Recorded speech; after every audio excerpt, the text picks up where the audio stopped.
It's showtime, it's your time. It's game time, it's go time.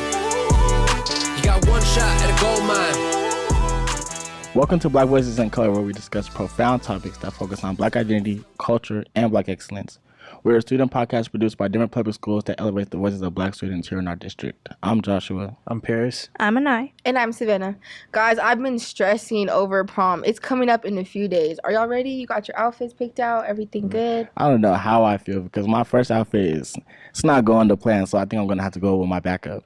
No, for real. I'm in the same boat right now because I almost had a heart attack like last week because I was trying to track my dress and I saw it wasn't shipped yet. And it got here yesterday, thank goodness, but I was really panicking. Well, that's good for y'all, but nah, I'm not ready. I think prom's going to be something else. Like, I'm so nervous though, guys. What's your backup though, Josh?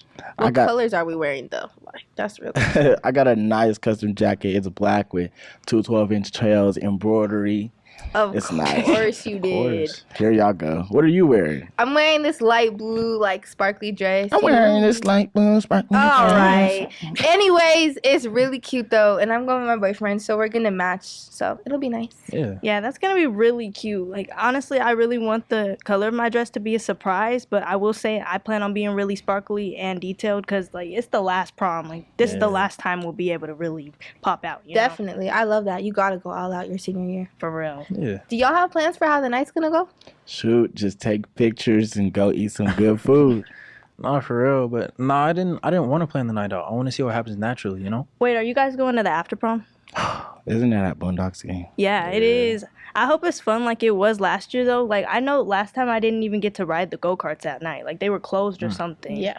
Josh, why did you say Boondocks like that? Because Boondocks again. Bro, we only went there last year. You've only gone to prom one other year. We might as well just rent a hotel there and just sleep there overnight. Bro, whatever. Boondocks is fun. That's all I came for last year. Like, the go-karts. Boondocks needs to sponsor MLK. Bro, That'd be be so real. Boondocks, check us out, man. Yeah, well, I know it's going to be a fun night overall. Like, last year, I even came ready with the outfit change. Like, Literally. I know it's going to be really fun, and I'm excited. Yeah, definitely. You got to have that after prom outfit ready. Yes. But speaking of excited events, I know you guys have also heard about that Ice Bucket Challenge, and we actually did it. Well, you guys did it. I wasn't getting my hair wet. But I would like to nominate Josh, Paris, and Savannah for the USC Speaking Your Mind Challenge.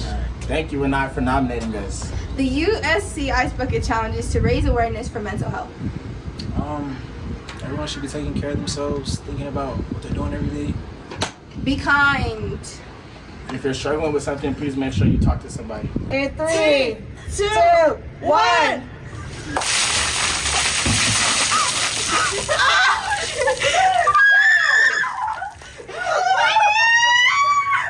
it looks beautiful.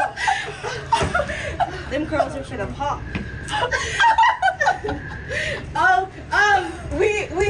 We nominate yeah. Javier, Miss Brown. We nominate VT, Don Pierce, Berto, Luna. Josh, are you good? I just want to emphasize we're nominating Miss Brown too. Yeah, Miss Brown, you have to do it before the end of the year. No. Oh, yeah, we did it, and you poured the water, but you seemed real excited too. Yeah, the Clinton look excited to pour the water. No, but yeah, it was cold, and it was fun, though, and I got to say a little bit about mental health. Yeah, it was freezing. I do love it, though. Like, I don't know why I did the finger gun. I thought it was going to be a blooper. Oh, my goodness. But it was nice to see how much, like, our generation cares about mental health. Right. And, like, the fun ways we can promote it. You know what I mean? And everyone is doing this Ice Bucket Challenge. And it's really creative, the different ways we find to inspire others and ways to engage a movement. Y'all should send in your Ice Bucket Challenge videos, you know. Yeah, y'all need as to make Student Voices one. in Color, y'all. Everyone We needs to nominate make a y'all. video. Yeah. If you're watching this video, you're nominated. Yeah. You're nominated. 24 hours. Literally. No, but I did think it was really powerful how teens brought back that challenge in a way to raise awareness about a touchy subject. And we are moving closer into adulthood every day. So I feel like all of us kind of have that stress, that constant stress about where we see ourselves years from now. And that could cause a lot of issues with mental health as well. Yeah, definitely. Right. Well, that actually plays in hand what we're going to dive in today with our topic of Black entrepreneurship and innovation, which is focused primarily towards youth, which is actually right up my alley. I'll be sharing my own personal story, and we as a collective will be discussing and diving deeper into conversations like why Black entrepreneurship is so important and so much more. Right. Yeah, and we hope that this episode today will inspire young innovators to fulfill their goals and know that with us as the podcast, we will have a strong support system and a plethora of connections. At the end of this episode, we would like to recognize a few youth businesses in our own community, but to start us off with our own co-host Josh, he's going to tell us about his story with his own business, Keys to the City. Yeah. Being a young Black male, I navigate through challenges I didn't even know I had. And my biggest challenge was a desire to feel secure. Growing up, I straddled the fence of wanting to be included by my friends, my family, my peers, and by society. But there was always that something. In certain instances, you hear the phrase, I should have done this, I should have said this, something just told me. If you're Christian like me, you refer to it as the Holy Spirit. If maybe not so spiritually inclined, you might recognize this something as a gut feeling, or even better, your instincts. Growing up, I had everything I ever needed. So then what was stopping me from having everything I ever wanted, becoming everything I know I could be? The answer is simple, me. It's this yin-yang feeling my mom describes as this constant tug-of-war, the battle within between light and dark. I had 2 supporting parents. I had influential figures in my life who'd advise, counsel me, and encourage me every chance they got. But my greatest struggle was not overcoming the obstacles before me, but conquering the ones within me. Learning to accept that the brilliance within me upon my life was not a burden but a birthright. One that we as humans often fear because it demands that we rise above who we've been. Which is why I started Keys to the City, a youth organization that helps young people like me unlock their potential and see the brilliance within themselves. Unlocking potential one key at a time. Not just my motto but my reminder that my priority and my pace is my individual lifestyle. It's my mission statement and the reason I started my business, Keys to the City. A youth organization that helps young people like me unlock their potential and see the brilliance within themselves. I strive to empower kids who struggle with the same feeling, kids who are fighting this consistent internal tug-of-war. And with my first-hand experience, I'm not here to judge them, I'm here to reach them, to be that space of security so that they can blossom to find theirs. On a normal day, I'd meet up with the kids and they'd do homework and participate activities to keep them occupied. We start the day with a few daily check-ins and debriefs and break into some type of activity. Our activities always have some type of purpose. So the arts and craft normally have affirmations, the games usually teach life skills and things of that sort. We normally end the day with a nice meal, and we'd also sometimes take the kids on field trips to water parks and other fun spaces so that the children can play and enjoy fun events. Sometimes all someone needs is a key, a moment, a mentor, someone who sees them when they're invisible to the world. I had those people and I want to be that for others. Unlocking potential, one key at a time, is more than just a slogan. It's my mission because keys don't just open doors, they represent access. And when you unlock your potential, you don't just change your life, you give others permission to believe that they can change theirs too. I think it's so powerful that at your young age, you can recognize that feeling of stagnation and actually do something about it. I struggle with that myself, and I've been poured into so much in my life, and I've just still been stagnant. I've been stagnant to show the world my passions. I have everything I need, so like, what am I doing, you know? So I say thank you for feeding into the youth. Like, You're they're welcome, inspiring. man. I think that's a big part of the process. It's kind of that moment of stillness. Sometimes we be like caught up in so much and we overthink things, and I feel like when we sit in that place of solitude, that place of solitude where we're just by ourselves in isolation, I feel like we learn so much more about ourselves. Right. Yeah, I appreciate you being real about the obstacles you faced in the earlier years of life and how that kind of shaped you to become more confident in running your business. I feel like you set a great example on how young Black men should be more transparent with how they envision their hustle and like actually took the action and the steps to make it happen despite how challenging it may be before you actually see the results you were going for. And as you mentioned before, support is also an important factor. I really feel like it adds to the thrill of these big plans is having the people you love rooting for you. Right. And your story should inspire more young entrepreneurs our age to step out of that phase of just hiding themselves, hiding their talent, and maybe put themselves out there a little more. Yeah, and it really does feel like a dialogue on life. Like every unspoken thought and like unconscious decision being summarized with one option, you know? Your power and ambition came from lifelong experiences and power. Everyone has a unique story and your purpose, and you can see yours with your everyday interactions and even our conversations.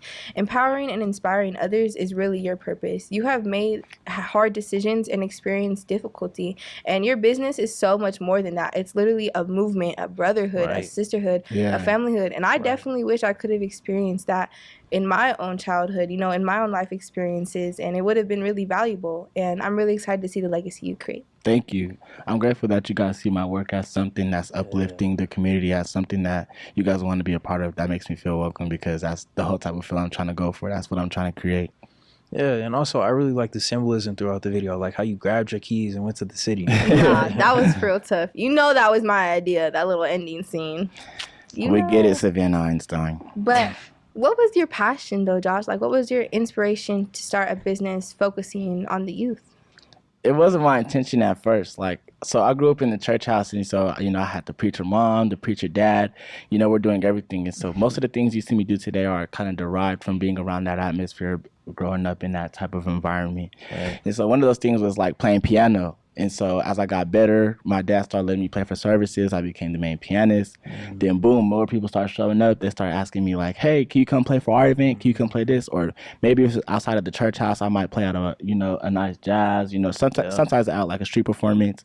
And then it got even better to the point where people were like, hey, can you teach me? Can you show me a little something? I've been trying to learn for years. So I picked that up, and then after a while, it's just like, when I thought about doing lessons, I was thinking like, hey, maybe when I'm teaching people lessons, I can sit there and I can say, hey, you know, blah, blah, blah, like talk real life skills with them, you know, be able to relate on that personal connection. And as I pursued that dream, I kind of just got the notion like, hey, this is what I want to do. And I developed that passion, and God just guided me to show me that he has so much more installed for me. And so I followed through with it, and I developed a passion for just empowering the youth, and I just stopped hiding behind my instrument. Right. But what made you decide to turn your passions into like a business, like instead of just volunteering with your organization or your church? I began like Sundays. It was just normal. It would be like a little Bible school lesson. I'd probably teach the kids a little song, a little nice nursery rhyme, something, a little comment. It did, like, over time, it just became more fun. Like, I took the kids out to like a trip. We went to, our first trip was supposed to be Illich's. R.I.P. Illich's, but we went out to Waterworld, and then the kids had really fun. They became their favorite place. They loved the wave pool. And being in that atmosphere, hearing how, like, you know, they're brought into their problems, but, you know, they're young and they're growing and they're maturing, just watching their process and being able to be a part of it, it just grew into something I wanted to do. So I decided to take it to another level, and I decided to branch out from what my parents gave me and, you know, kind of step out into that individuality. And that's what made me want to start it as a business. Right. I feel like being a teenager with your ideas, I know that must have been a really hard burden on you to figure out what your next moves were. Like, it all came to you so fast, and it was just something new. And it must have been hard for you figuring out what your business layout would look like and communicating that to others to spread the message, you know? Yeah. I really want to ask you, like, how you say your parents played a part in encouraging you to go through with the business plan, helping you get started, and, like, what were their initial thoughts about it? I say they were, at first, were just positively, like, just happy. You know, they were supportive. Like, you know, most of the times we don't see kids, you know, kind of choosing these kinds of, how I say, like, career fields, these types of, you know, choices, making these types of decisions. So to me, they seem over ecstatic, over happy. And I say my dad, his influence was big. Like, he kind of just naturally was my role model. I pick up after my dad a lot, from piano all the way to personality. So my dad is the type of person, like, he always has to get stuff done, whether he was asleep, whether he got to call off to maybe make something happen. Like, my dad gets it done. And on the contrary, my mom, she's always, like, supportive.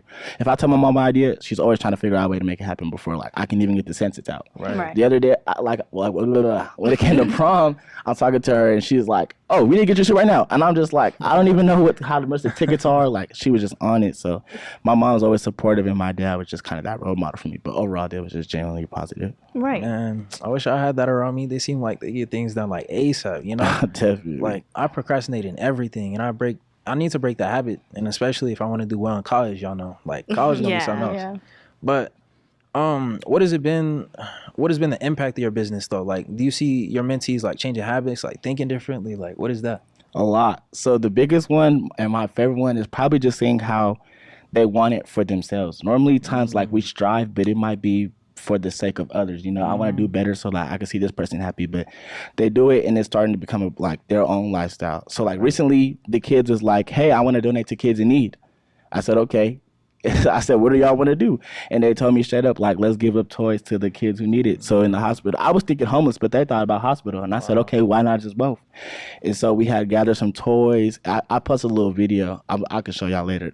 And then we got all them toys. I bought some in excess so we could have a bunch. And we went out to the hospital and we donated over like $2,000 worth of toys, and I had to sign a waiver, and it was fun. And just seeing all their reactions about how their positivity shows. I had a kid who he was failing like 2 of his core classes, like, and not me, but his friends and the students inside Keys to the City, they decided like, hey, we'll stay and we'll come inside and we'll help you like finish your assignments. We'll help you do your homework. I know this. I'm good at this. I can teach you. So watching how they all correlate with the life skills that I've imparted into them, like, I love it. That's amazing. Like the fact that you can inspire kids, and that's like even being young. Like, what do you think inspired you to start your business at this age? Like, what told you I'm gonna do it now? You know what I mean?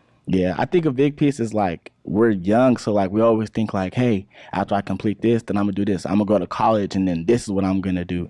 But I want it to be more part of that. Like, why not now? Like, why do we wait? Why do we? I wouldn't say procrastinate, but prolong things. You know, like sometimes we have a vision. Like, there's other ways to make things happen. Whether it's the big goal we have planned or just something slight. I feel like there's a step we can always take towards it right now in this very moment. So I wanted to be part of that movement of, hey, you can do it now. And so that's what I think drove me to do it now. Yeah, like what were the steps to like creating your own business? And like, do you think like people, like, I know like your parents were a good support, but like what about the people like coming from nothing, you know what I mean, and just having to start on their own? Like, what would you say like really helped you like get started? First, paper and pen. Write everything. What do you want? What does it look like? Who's involved? What are you going to need? What do you already have? And kind of just building out that layout. Once you have that outline, I feel like you have a variety of choices to make. Are you going to get these on your own? How are you going to reach out to different connections to get the help you need? Recently, like, one of the outlines I have is like, hey, I want to branch out. I want to get my name known farther. So I had reached out to Mr. Sims, and I'm like, hey, first, can I be a part of your program to see like, hey, what are you doing? Because you're impactful and people know you. How can I be involved, and can I be under your wing so I can see like, what are you doing? I'm making these resources. So I say my biggest thing, if you're starting from nothing, just write it out. Write out the plan. Write the vision and make it plain. So I would say just get paper and pen, write down everything, and start from there. Yeah. And Sims Fayola is major. Like, even then, like, because isn't it like a fraternity kind of group, kind of organization sort in of, a way? yeah. But like even then, like they had given me like they had funded part of my HBCU tour. Right. And so even like the different connections you make, even if they're not focused towards young Black girls or anything like that, it's still nice to just gain connections. You know what that's I mean? a good point. Networking is big. Exactly. Networking is big. Like, what would you say like your biggest obstacle was though? Really? My biggest obstacle would have to be stepping out of my comfort zone. I wasn't surrounded by the necessary people who was going to take me to where I needed to be, who was going to support me and what I wanted. And so it was making the decision of, are these people valuable enough for me to give up on what I want to do and what I'm aspiring? And so kind of just having that positive mindset of, assessing like what needs to be done. And also just, I didn't feel welcome to other businesses. I didn't feel like they would trust that what I could do as a young Black male was sufficient enough to meet their needs and what they had in their head. And, us being people of color, we have to present ourselves twice as hard in everything that we do. Yeah, so that 100%. barrier was really strong towards me. Right. I was going to say, like, adding on to that, like, I know it's really stressful, especially with you being a young Black male. Like, starting a business is already a really risky thing in the first place, but you never know if it's going to draw the right kind of attention, or if you have all the resources you need for it to really, like, present itself in the professional way it needs to. So I think it's still really cool that you were able to make it happen regardless, Right. And that just leads me just to the question, like, why do you think Black entrepreneurship is important? And I'm asking because I don't often see Black businesses, and especially where we live, So, Black-owned businesses are made up about 3% of all the U.S. firms in 2022 that were classified by their race and ethnicity of their owners, and they accounted about just 1% of gross revenue from all the classifiable companies that year. Our youth should hear this and realize that that the business that they think of really needs to become a reality, because our community needs to become more present in entrepreneurship. Our presence in entrepreneurship is missing. I like that. Black entrepreneurship is so important because we've been forced countless times to create and provide for our own history over and over. For example, during the Jim Crow and segregation era, black communities were excluded from white-owned businesses, so they had to create their own. We didn't have no other choice. One notable example is like the Black Wall Street. You know, back in the 1900s, Greenwood was one of the most wealthiest black communities in the United States, filled with tons of black-owned banks, black-owned schools, black-owned theaters, black grocery stores, everything. But black entrepreneurship, to a certain extent, was our survival. It wasn't that we could; it's that we literally had to. Right? Yeah, and definitely like you still see some of it kind of like going away. Like even back in Denver, like 5 Points and stuff like that. It used to be black businesses, you know, full of black people. But then gentrification came, you know, and kind of changed things around. Right. And literally, it's that social innovation aspect, like within itself. You know, like us as a community have to create positive change, implementing impactful solutions that will actually solidify. And especially like the black entrepreneur, there are so many businesses like hiring minorities and really focusing on like breaking past poverty and separation, you know, like there is kind of like a supremacy that has taken over the business environment, and it forces minorities to like work harder, you know, than our peers. And there's just a lack of trust, and kind of like I understand what you're saying, just like towards the black population, and it causes like motivation faults or like scares, you know, in the black community. And we're always required to find those connections and those resources, because often those with like the power and resources to do so, they don't see us as a community that is capable. It keeps this idea that the businessman is a middle-aged white man, and that's kind of what they want. And I mean, it's true. Like, where is the opportunity for us? Right. That is what they want. Like, I feel like it's part of a plan. And some people work towards that plan and apply stereotypes over black people's heads without even realizing the disrespect. Exactly. And there are 12.5 male business owners, comprising about 41% of the 30.5 million total owners of small businesses in America. There are 11.6 million women-owned business, and 65 of them are white-owned.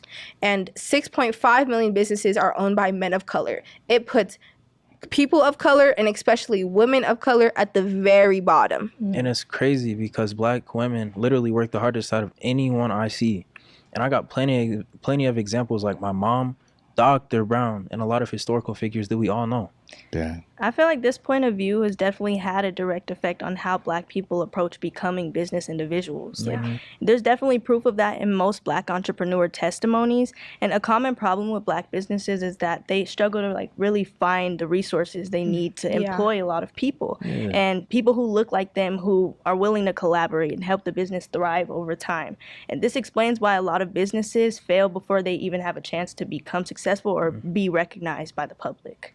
And despite growing at a rate of 30%, but between 2018 and 2021, black-owned businesses with at least 2 employees represent only 2.5% of all businesses in the United States, which is really low. And these businesses are smaller, with only 3% having more than 20 employees, with the vast majority having fewer than 5 employees. Wow. So many businesses aren't actually generating any solid, so many tongue ties, but they're not generating any solid income that could grow the business. And instead, like, the businesses are actually the owners are using most of their earnings to make a living for themselves.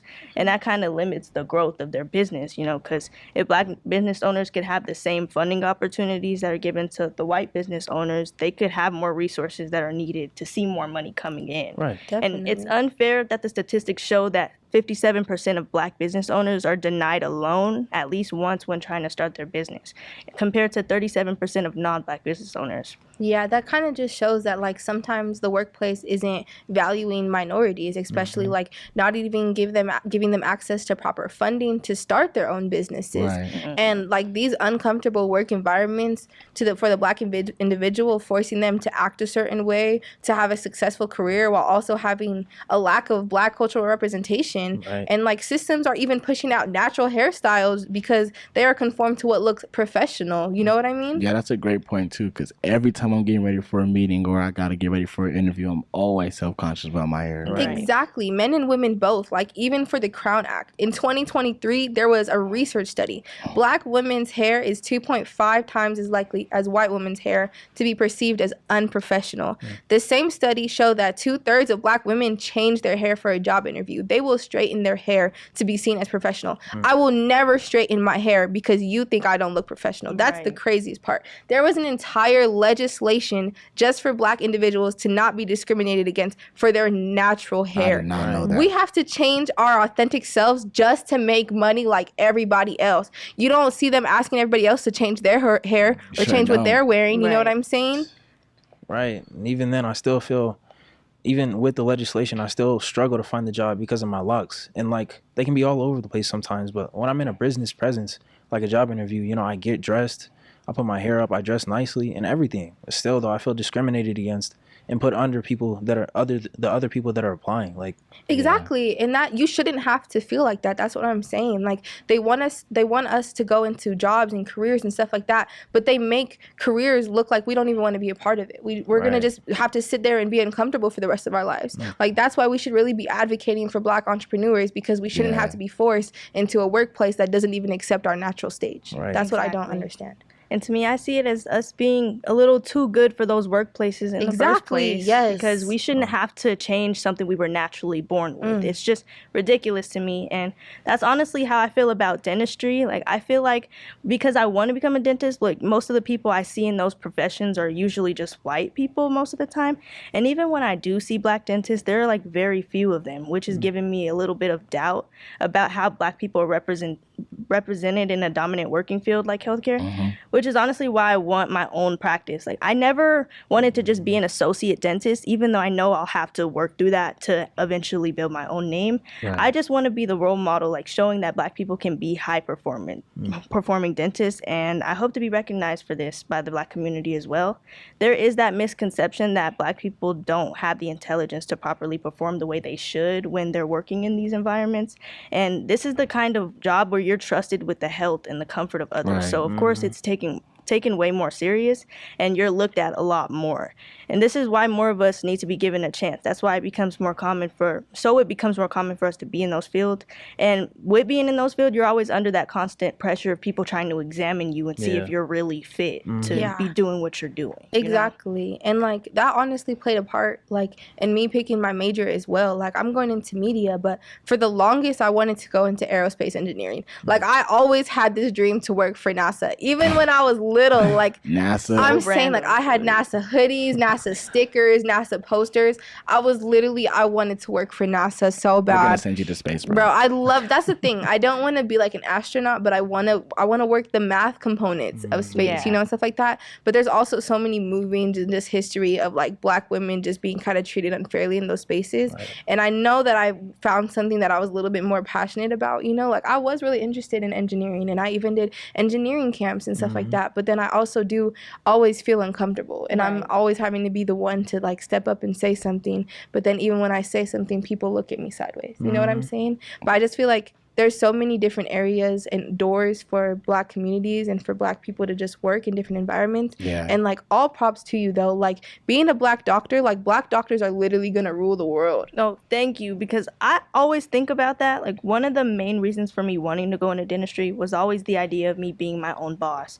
I also, like, at first I wanted to be a dental assistant, but then somebody said something that really stuck with me and was like, why not just become a dentist? You know, like, Yeah. you're going through all that work anyways. Why not be in charge? Why not, you know, have all the knowledge that not everyone in the room has? Yeah, and that's you part know? of what we're taught too. You know, from elementary all the way to high school, we're taught Right. how to work for somebody. We're taught to be an Right. employee. You're not really trained to be taught how Yeah. own your business, be a boss. You know. And you Yeah. can be a role model for other girls, you know, wanting to go into dentistry. Like, Yeah. that's amazing. I definitely see that as like a form of entrepreneurship. And I want to use this to bring more Black representation in my community who want to be more connected to Black dentists. Yeah. Right. And it's the same for my field. Like, I want to be a therapist. And when does anyone ever see an African American male therapist? Like, Rarely.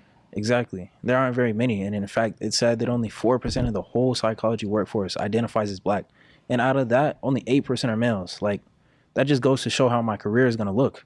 I won't see a lot of people that look like me. And that says a lot. Like, Yeah. it says a lot. But even besides that, like, that's amazing that you want to go into mental health, because the mental health area is huge and there's a lack of Black representation. So it really is such an achievement for you as a Black male therapist. Right. And thank you. we gotta work on our minds to work on our lives. You know, like That's good. what do you guys think hinders young Black entrepreneurs? Like what I see among my gender, young African American males, is the promotion of popularity in sports. Like we just had the draft, like the whole last week, everyone's been talking about the draft. Like that's what people are talking about. Like education and dreams, they aren't really in the spotlight, especially for the youth. Yeah, that's a good point. One thing I really feel like hinders Black entrepreneurs is like their lack of authenticity, and this is like a big theme of who we as young people choose to like associate with. Yep. So like, for example, a study done by the Life Sciences Education showed that students express very high levels of the fear of negative evaluation about behaviors like making too many comments in class, talking while the instructor is speaking, or asking too many questions. And to me, it's like if students aren't showing up as their authentic selves, how much more their lifelong dreams that they've been planning or secretly hoping for, you know? Yeah, and I do honestly think it does go into who our role models are as well and who we're surrounded by. I think often we are surrounded by people who want us to go into career, like exactly what you're saying. But when are we really asked, what's our business proposal? You know what I mean? I just think that being an entrepreneur does come with passion and connections like we've been talking about.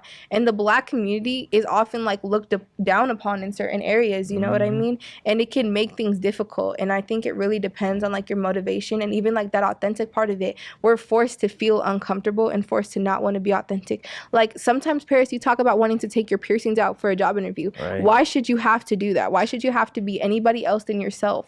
Like that's what makes the job, like just the area just feel different. You know what I mean? And like also who you're surrounded by. Like in Denver, like I would want to start my own business too. And even Atlanta has been rated the #1 city in the whole country to have the most amount of Black entrepreneurs and Black businesses. And that honestly makes me feel a sort of way. When I want to open my business, my restaurant or whatever, I'm going to want to open it in Atlanta, you know, where I can be supported and be around other Black entrepreneurs who can help me build more connections, you know what I mean? And it might be a little different here in Denver, you know? Right. Definitely. I agree. And I feel like it's really the lack of confidence and like a little bit of concern that they might not end up being as fortunate as they originally planned. Like there are also those doubts, like what I mentioned with the money to fund their businesses. And with the loans, is like the way that Black businesses starters are usually getting denied with assistance is just, it kind of makes that reality of opening the business a little hard to get to. Like it costs money to make money. And if you don't have any startup, then it's almost not possible sometimes. And this could be why many people who start off with their own business either give up early or they start to feel like just being an employee and working for someone for the rest of their lives is a less stressful path to take because it's more guaranteed and it's less of a risk to take, you know? Right. That's why in our history, we innovated in every single way that we needed to. Like, I feel like the Black community has lost that because everything has become more hidden than in our faces. And a lot of people are blinded by distractions like the media. Like, why are success rates or Black entrepreneurs so downplayed, so low in rates now? Like, yeah, I feel like a lot of financial literacy has been kept away from Black entrepreneurs. And that's why even when they do start businesses, it seems like the profit that's been made, it never stays long in the community. And on top of that, how are they ever supposed to be given a chance when even the banks don't want to see them win? Like they don't want to approve their request for startup money. Like this just shows the lack of compassion there is for the new Black business owners who are hoping to receive the help they need. It's just, it's really a shame. And it makes me feel bad for people who had their businesses but weren't able to take off because of the financial burdens. Yeah, and exactly. Like without funding, what does the future of Black entrepreneurship look like? And I think the future of Black entrepreneurship looks like us, like future dentists, future media producers, Black business owners, therapists, etc. And a youth that aspires to do much more than what we see around us. Yeah, this is because not only are we acknowledging how difficult it's been for most Black business owners to make a decent living off their own establishments, but we also want to be the examples of those individuals who form their own independent careers despite all the struggle and backlash that we understand hinders our opportunities. Yeah, I feel like Black entrepreneurship has room for tons of potential, but like I see rooms for increase. And for instance, even with the DI being removed, like that puts us in a place of having to be creative once again. So I see lots of room for potential Yeah, exactly. And like that's what I'm trying to say. Like black entrepreneurs are that social innovation. Like we can control everything. Like DEI won't matter if we are the ones owning the businesses. Right. We are the ones controlling it, making it happen. Like at the end of the day, you can't care about Trump and this and that because it's your business, your rules. And I'm gonna hire who I want when I run my business. You know, if I'm the one putting in my energy and time, then I'm gonna do it how I want to. You know what I mean? And starting a business is always the goal. You don't want to be a contractor for the rest of your life. You want to be a CEO. You want to be on an island while your business or whatever is just making money and you see the numbers going up. You know what I'm saying? That's always the goal. Right. I always feel like we have to do our best to stay firmly grounded in our plans and be ready to represent our businesses, even in predominantly white spaces that may feel unwelcoming. Yeah. What do you guys think that could help like ensure positive outcomes for black businesses? What we can definitely do is do our best to look out for black businesses. Like we should shop in our own communities and be intentional about where we spend our time and money at. Like we've got to make sacrifices. We got to be willing to make sacrifices first of all. And normally they are a little bit pricey, but you got to be willing to pitch in because we need it. Yep. Yeah, exactly. Right, definitely. Us choosing to like come through for each other is really important as well. Yep. Like you see a lot of successful multi-million-dollar businesses, they only get to where they are with the help of networking and being connected with other people who want to see them get as far. And you got to be careful with who you surround yourself with, especially when you know you have big plans. Yeah. And we do honestly like have to stick together and just invest in each other's investments. I feel like the only reason we don't see as much support is honestly like the accessibility to black businesses. Yeah, true. Like I feel like it's hard to wholeheartedly support your community when we're stuck in the middle of Denver or just in areas where you don't see many black businesses. There isn't a large group of black businesses to choose from, and it's also that like maybe it's too pricey, like maybe I can't afford it, or maybe it's just way too far for me to go. And so I think it really is our responsibility as black individuals to support our brothers and sisters who are creating their businesses. But it also just it's hard in locations where you're at. And like we need to be opening the next Walmart, the next Target, so we know that we can be playing like a vital role in just when we're buying everyday things like laundry detergent or paper towels, but no, you're funding a black entrepreneur who is actually vital to the success of the black community. Yeah. One thing I want to say as like a call to action, like adding on to what you said, is I want to always show that support and commitment to the black community, just showing that I'm always advocating for fair treatment in any aspect, whether it's business, education, or even a specific talent like media or, you know, like art or anything like that. And I feel like we never really expect to see our community. We can't ever expect to see our communities grow if we aren't putting in the effort to help them be seen. Definitely. And as future business professionals and the role model, we need to be role models, continuing to reflect on our own actions. And if we feel they aren't helping the black community in any way, then why are we even still engaging in those traits? And I always try my best to show support whenever I'm given the chance to do so. Exactly. And like Josh said, K through 12 schools teach the youth to become employees instead of, you know, business owners. So even through the growth in our community size, less and less black people are seeming to want to be entrepreneurs. Yeah, and touching on that, that's one of the things I hope with my youth organization. You know, like I hope they launch out and they pursue their own dreams, and I hope they think bigger than just the surface. You know, I hope they dive deeper past that level and they want to start their own businesses as well. It's not really even that hard, but it does take work. Like, you know, for me, there are some basic things that I learned and some things that I think people really need to know. Like, the first thing is to, like, you know, have a good outline, have a good plan, but then get advice. You know, sometimes we could be kind of so selfish, like, no, this is my plan. Be open. You know, sometimes we get hard-headed and we get naive to other people's thoughts because we think they're going to take over what I think, or their input don't really matter because I got it all planned out. Like, be open to really hearing what other people have to say because there's a lot of resources out here. Yeah, definitely. And like once you know like what kind of business you want, you need to like start registering. Like with Colorado, you have to go to the Secretary of State and register your business structure. So you still need to have an idea, but like even having a foundation to help you build that idea, and you know you have to file the paperwork. But like if you guys had your dream business, like I know Josh, like that might be your dream business, but like what would you guys name it, or like what would you have as your business? You know what I mean? I don't know. Like I don't know what I would name my business. I feel like it would probably come to me like when I get there. You know? What would it be too? What would it be? Yeah.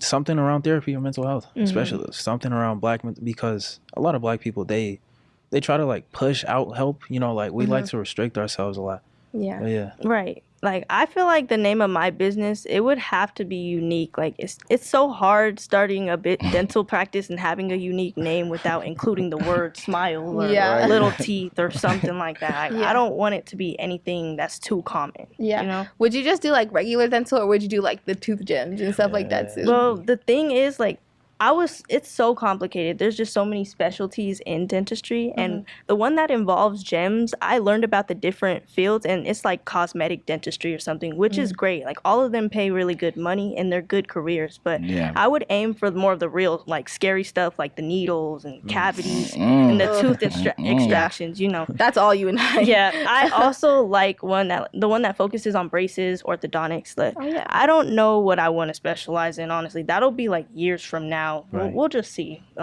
What about you, though? I know you want to get into media, and there's just so many different branches. Like, what are you thinking? Yeah. Well, I'm honestly kind of the same way. Like, I just want to see, like, where it takes me. I would love to be, like, a movie producer or an event producer. Like, even what we do now, you know, like, scripting things out, organizing, oh my goodness, I'm so sorry. Events? And yeah, like Events and stuff. yes, and like coordinating people, like performers, you know, and dancers and stuff like that. And I definitely think I want to really expand on like the influence of fashion, media, and all of that. And I know I want to be around as like many different types of media as possible. But I think like for my business, I've always wanted to like open a restaurant. I know I keep saying I've always wanted to do this and I always wanted to do this, but I do like I'm gonna do everything exactly. So I'm definitely gonna have my restaurant though, like. Yeah, I'm gonna eat there. Yeah, literally, I'm gonna invite all you guys. It's gonna be like 10 years, and y'all are gonna be there. We're gonna be there. All right. So number 2, choose a business structure like a sole proprietorship or an LLC. You know, like which is most common.